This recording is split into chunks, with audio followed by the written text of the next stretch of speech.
लोग देवी देवताओं को खुश करने के लिए बकरे की बलि चढ़ाया करते थे। उसी समय कुछ लोग बकरों का कान भी काट कर उन्हें छोड़ दिया करते थे।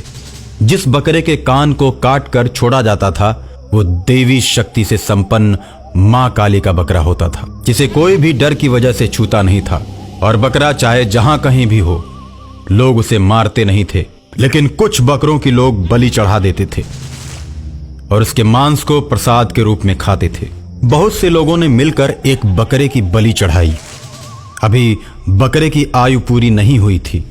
आयु से पहले मरने के चलते बकरा भूत बन गया और एक बड़े से बकरे में उसकी आत्मा प्रवेश कर गई। अब वो एक भूतिया बकरा बन गया।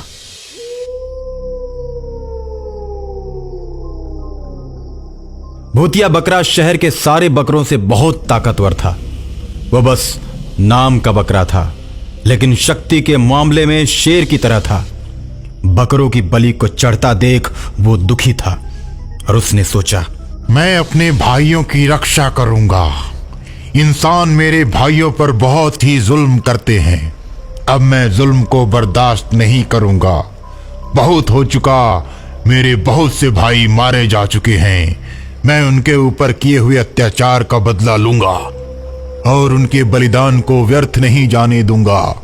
ऐसा मन में सोचकर जहां भी मांस बेचने वालों को देखता वहीं पर रुक जाता।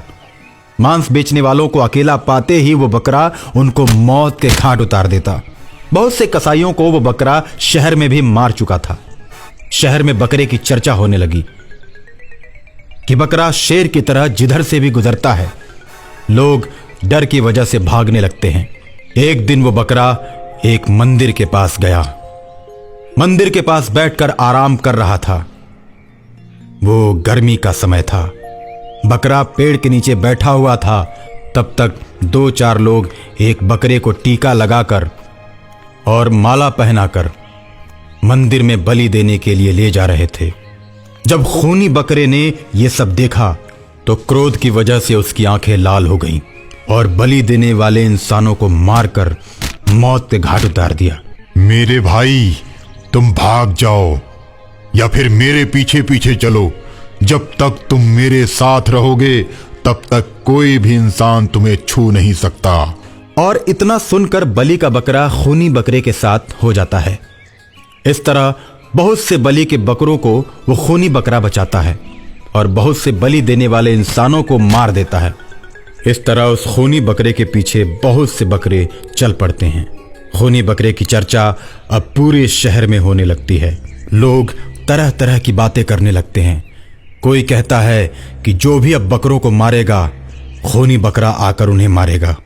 और इसी डर की वजह से लोग बकरों को मारना बंद कर देते हैं। और एक दिन खूनी बकरा उन सभी बकरों को लेकर पहाड़ों की तरफ जाता है। सभी बकरे रास्ते में जाते समय हरी हरी घासों को चरते जाते हैं और इंसानों से दूर पहाड़ों पर जाकर बस जाते हैं, जहां वे भर पेट घास चरते हैं और नदी में उतरकर पानी पीते हैं। प्रकृति की गोद में सारे बकरे अपने आप को स्वतंत्र महसूस करने लगते हैं और इंसानों का डर उन्हें कभी नहीं सताता। सारे बकरे उस पहाड़ों की वादियों के बीच, उस हरियाली के बीच खुशी और आनंद से जीवन जीने लगते हैं और अंततः उस खूनी बकरे को अपना राजा घोषित कर देते हैं।